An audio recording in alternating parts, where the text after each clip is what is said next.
Okay, hello. I'm gonna do a maybe hopefully quick update. Wanted to do one because I figured whenever I hit 200 or just under 200, that would be a good time. I didn't, because this was more about health and weight for me, I didn't have really specific goals. I knew that like 220, let's say, was my first goal, and I was pretty sure I'd make that without a problem. 200 was like a second goal. And really, like, I felt and I still feel like that this would be fine. Like, staying at 200 would be fine. At this point, like, 180 was my stretch goal. That was like, well, maybe in an alternate universe I could be 180 pounds. That's feeling like pretty possible right now, which is weird. And I don't know how I feel about it. So as of today, right now, I'm about 197 pounds.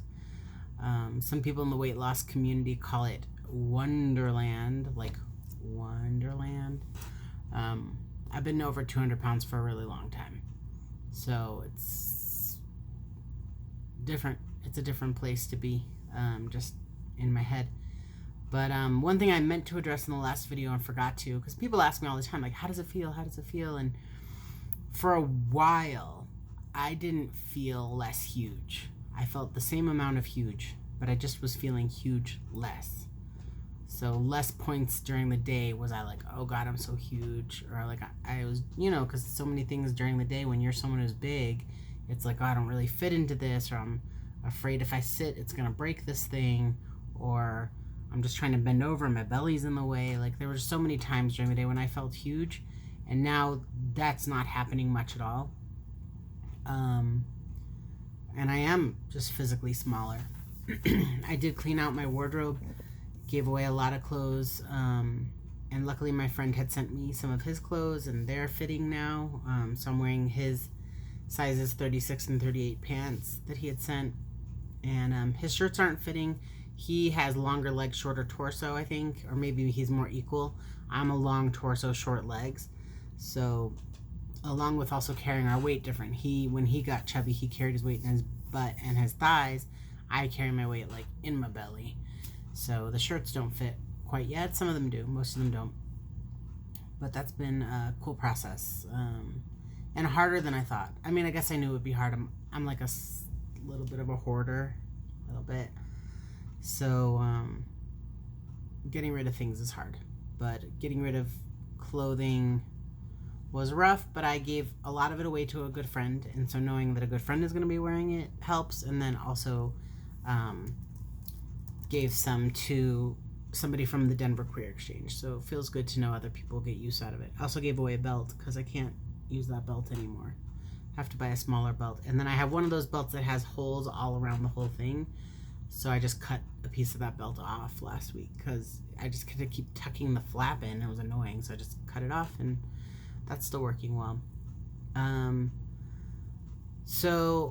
thing that I really like knowing about other people who've had weight loss surgery is what people eat. So I thought I would share a little bit about that. I am not a role model when it comes to how to eat.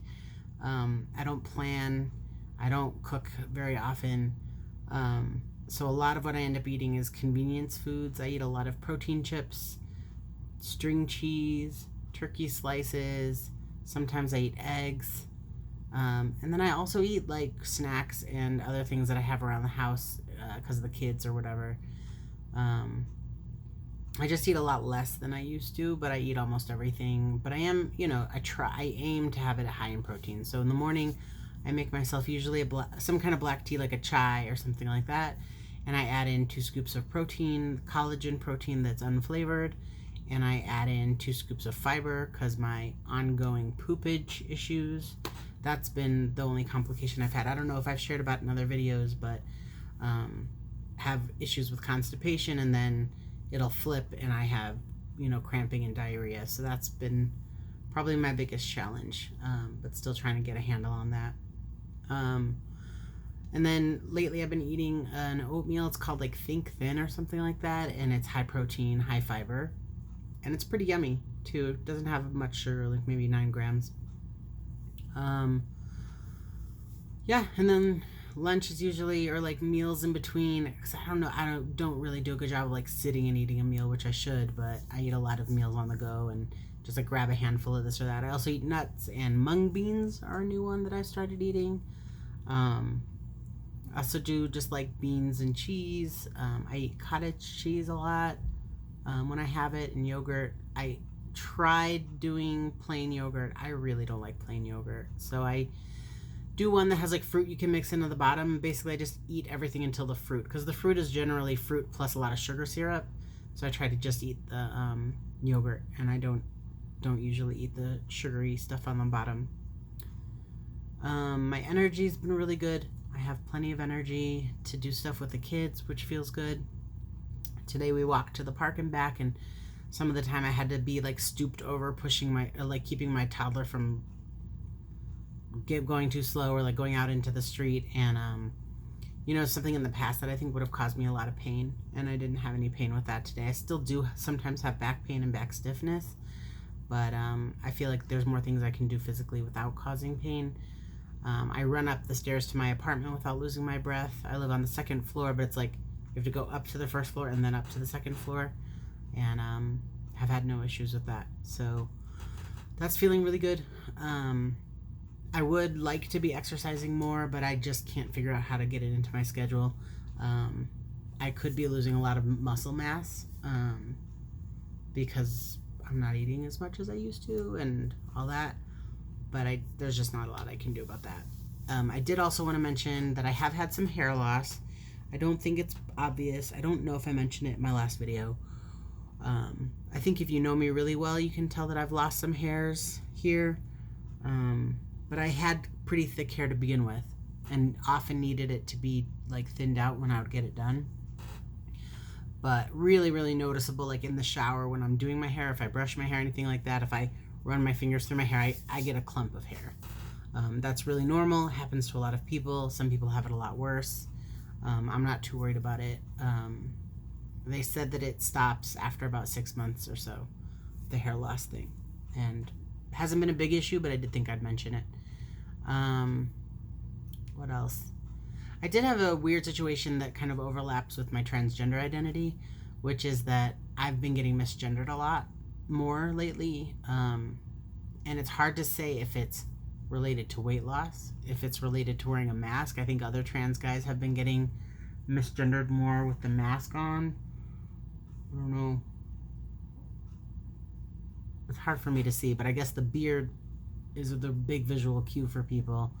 And so when I'm wearing a mask, and especially a lot of my masks are colorful and fun, so I've been noticing getting misgendered a lot more. I even think I heard somebody call me mom to one of my kids recently, which was weird. And that was someone who I thought had seen me without the mask. So yeah, it's hard to say if it's that. I also like noticed that at a lower weight, I'm feeling more comfortable wearing more colors and more. I like what's the word called? I broke out. That's the word. I broke out my harem pants that I bought after Etty was born. I've been wearing those more often. I like wearing like shorter shorts than I used to wear. So I don't know if some of those are factoring into me being misgendered more often. But I thought it was an important part. And in terms of how I feel in my body now, I definitely have started to feel smaller. There was a while where I didn't really. I still, like, when I look down, I'm still seeing like belly fat and it's hanging, and you know, my chubby thighs and whatever. And it doesn't bother me. That's just what I see. But in terms of the way I take up space, I'm feeling smaller. So like the chair at work where I used to sit when I saw clients, I used to my body filled up the chair. I would still sometimes sit on my legs. I feel more comfortable crossing my legs. But it really, like, I took up that whole chair. And now when I sit in that chair, I'm like pulling my legs up and I feel smaller within the confines of the chair. And I'm going to be flying on Wednesday, so I really am looking forward to seeing how it feels to fly at a lower weight. Because any fat person can tell you being on a plane is so uncomfortable.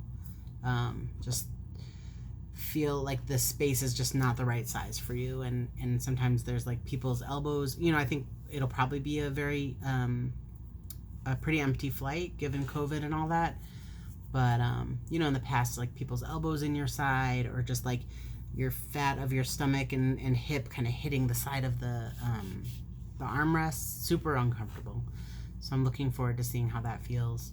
I sit closer to the steering wheel now than I used to. Part of that is because I lost weight. Part of that is because my toddler kicks my seat sometimes. So if I move my chair up, then he can't kick me so much. Yeah. So yeah, that's probably all I had to share about the journey. I actually wrote some things down this time, so I didn't ramble, but still managed to go over 10 minutes. So if you watched this far, congratulations. And I have had a couple people reach out to me about weight loss surgery, and I just want to say, like, this is my experience. And I know, like, you know that. I'm really lucky that I didn't have any complications, and just want people to be able to look at all the risks and benefits to what they're thinking about doing with their own bodies. I'm really glad that I did this so far. Really just seeing great results. I get blood work done next month, and hopefully a sleep apnea test after that. And I think that'll be really good to see. It'll be interesting to see if blood work stuff changes, cholesterol or whatever has changed. I've always had a really, really high triglycerides, so it'll be interesting to see if that changes. And then obviously if the sleep apnea is gone. Carpal tunnel, which was one of the other reasons I had surgery, that's pretty much completely gone. So, yep, hope that's helpful to somebody. Bye.